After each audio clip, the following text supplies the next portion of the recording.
I'm down in Esperance on the southern coast of Western Australia, which is just a short flight from Perth, and I'm meeting up with local photographer Dan Paris.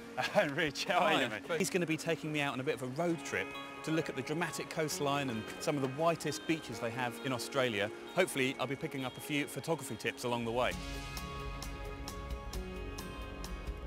Going on a road trip. This is what we call tourist loop, so it's a sensational drive, it really is.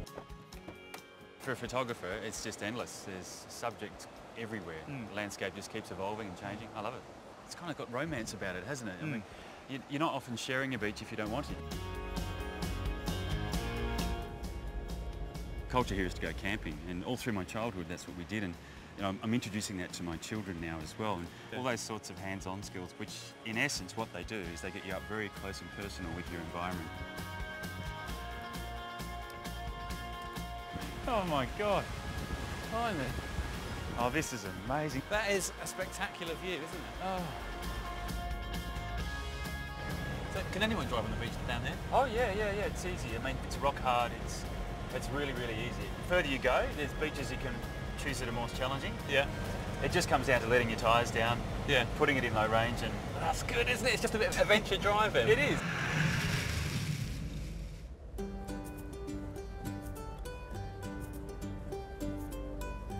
So here she is, mate. This is Lucky Bay. The Lucky Bay. I've travelled most of Australia. This is indeed one of the favourite spots for me to photograph. It's beautiful wherever you point the camera, but you can know all the technical side, that's great too, but changing your perspective. Okay. Instead of shooting at 5'8", which, you know, or 10 or whatever your height is, in your case, 6'7". I mean, that looks great still, but get down low, get up high, jump on your roof rack. I think in this case, see how the wave creates this, the broken wave creates this little leading line? Yeah. If I get down low on that, comes up all right. Got the beautiful white sand. I've never seen sand this white, actually, I must admit. It's incredible, isn't it? Actually, it's hard to look at it without sunglasses. I know. It's so clean.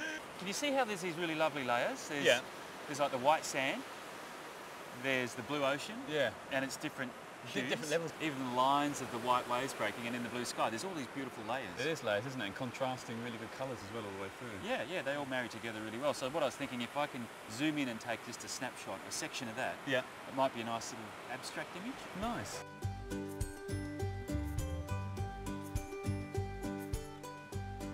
The thing about this kind of photography is you got to sit, you got to watch, you got to observe.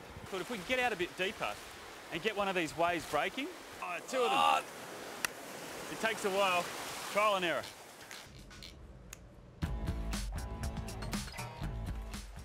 Beautiful, isn't it? That's amazing.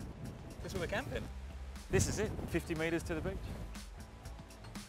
This looks like, for abalone, the perfect ground. It's a local delicacy, and I think you'll really like it. Here we go, hunting for abalones for dinner.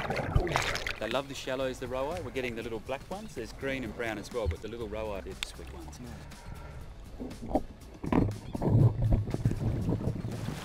Yeah, look at that. Oh, wow. See, amazing colour, aren't they? Yeah. Well, we're allowed 20 for the day, and we're not too far off, are we? I think we're pretty much spot on. I mean, some of these, they're fantastic size too, really healthy.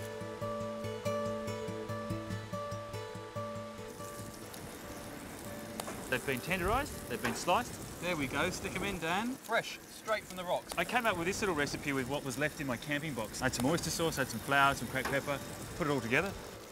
I think these are just about right, Rich. Yep, great. I'll tell you what, that's hot, but try that. Oh, thanks. What do you think? That's really nice.